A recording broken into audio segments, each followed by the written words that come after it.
What's going on, PuraTHRIVE? It's time to talk about fatty liver disease, something that so many of us suffer from and don't even know it. It truly is a silent epidemic because we don't feel the symptoms from it. It's not like we can absolutely feel and say, we have a fatty liver. Nope, it doesn't work like that. It sneaks up on us, causes inflammation, and can truly make us sick later on down the line. So let me explain what a fatty liver is, and then I'm going to give you the solution to make sure that you can combat it and get in the best shape of your life while still taking care of your organs. Fatty liver is also known as something called hepatic steatosis. Steatosis literally just means the accumulation of lipids in a cell that really shouldn't be accumulating there. And hepatic is just a word for liver. So basically, fatty liver. Now, what actually constitutes, technically, a fatty liver? It's when 5 to 10% of your liver's weight is made up of fat. That's it. Plain and simple. Now, how does this happen? How do you end up acquiring fat in your liver? Well, it happens through something known as de novo lipogenesis. De novo lipogenesis is the process of converting carbohydrates into fat.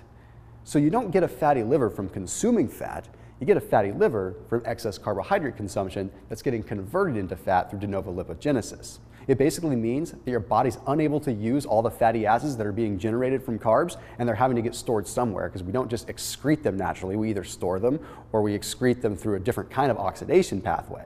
But in this case, they're storing in the liver. Now, why is this bad?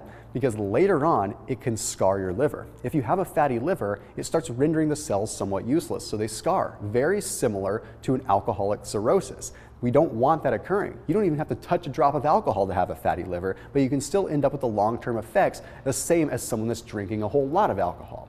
So let's get right down to it. What are 4 easy ways that you can start taking back control of your liver, or at least preventing the hepatic steatosis that could cause a big problem in the future? The first one is super obvious, and you're probably going to turn off the video saying, this guy's just Captain Obvious and this is nothing I didn't know. But it's chill out on the drinking. Plain and simple. But here's what's happening with the science. Every time that you consume alcohol, your liver's prioritizing that alcohol. When it's prioritizing that alcohol, everything else takes a back seat. That means lipid metabolism, that means sugar metabolism, all that takes a back seat, which means that you have much more of a conversion to fatty acids that aren't going to be utilized, they're going to further oxidize or not be oxidized and actually hang out in your liver. So plain and simple, you drink alcohol, your body metabolizes alcohol, that means more carbohydrates get stored as fat in the liver. So just give it a break for a little bit so your body can actually recover. I'm not saying you have to quit cold turkey or you have to go forever. You just need to take a little bit of a break if you know that fatty liver is an issue for you. Okay, the next one is one that is going to turn a lot of people off, but I want you to hear me out entirely. And that's to chill out on the fruit.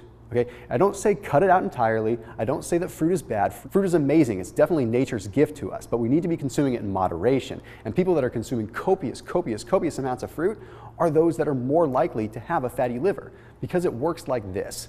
Fructose is metabolized differently from other carbs. It's absorbed through something known as the portal vein. And the portal vein takes that fructose directly to the liver. Like straight shot, light rail system, just boom. Okay, normally we consume carbohydrates, it goes through a different enzymatic process, we have our blood sugar elevated, we have all this thing happening.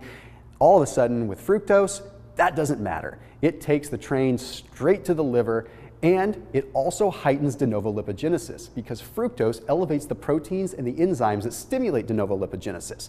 So what does that mean? It means that fructose has a highway to getting converted into fat, because that's what it's there for. Fruit is designed to actually help fatten us up. However, that isn't always the case. I'm not saying that fruit is bad, but if you are someone that is worried about a fatty liver or you have a fatty liver, cutting out fruit is going to be your quickest way to let that come back and retract a little bit. Then you can start introducing the fruit again. Another thing that happens with fruit that we have to pay attention to is it doesn't need insulin.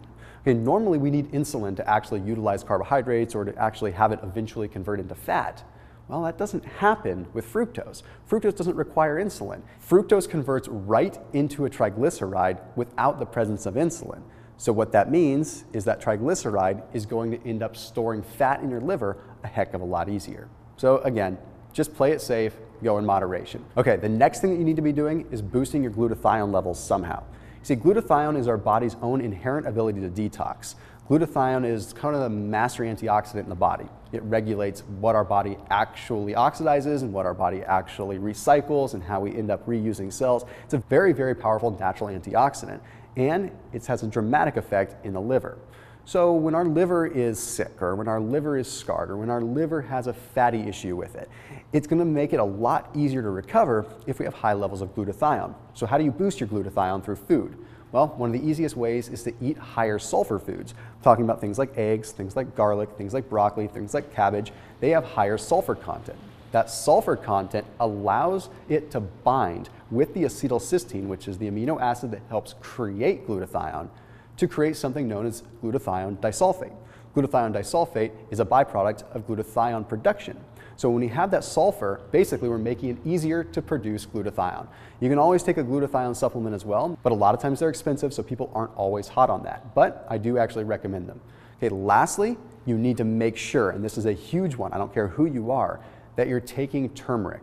And here's why. I'm going to break it down with a study so you have some additional credibility versus just me talking to a camera. So this was a randomized double-blind placebo study, which is a very, very, very legit study.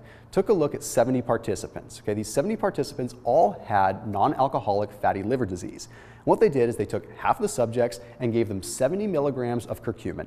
The other half they gave a placebo to. And they measured them over the course of 8 weeks. Drum roll, please. Get ready for this. This is insane.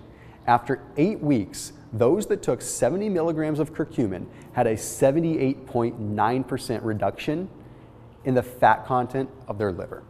Almost 100% reduction of the fat content. I'm going to guess that if they had continued on, it would have been fully reversed. That's pretty darn amazing. So curcumin right then and there is a very, very, very powerful way to control a fatty liver. Plus, it can also help combat the inflammation that can occur from a fatty liver in the first place. So not only does it solve the problem, but it actually can solve the negative effect that stems from the problem as well. When it comes down to curcumin, you have to make sure you're absorbing your curcumin. And that's exactly why we have PuraTHRIVE's Curcumin Gold. It's actually harnessing a liposomal micellar form of delivery that makes sure you're absorbing that curcumin. Now that study that I just referenced, they didn't use PuraTHRIVE, they used regular standardized curcumin, which means that if you were actually using PuraTHRIVE, the results could be even better. So make sure that you click on the link and check out PuraTHRIVE's Curcumin Gold so that you can take advantage not only of curcumin, but also ginger and omega-3s. I'll see you on the next page.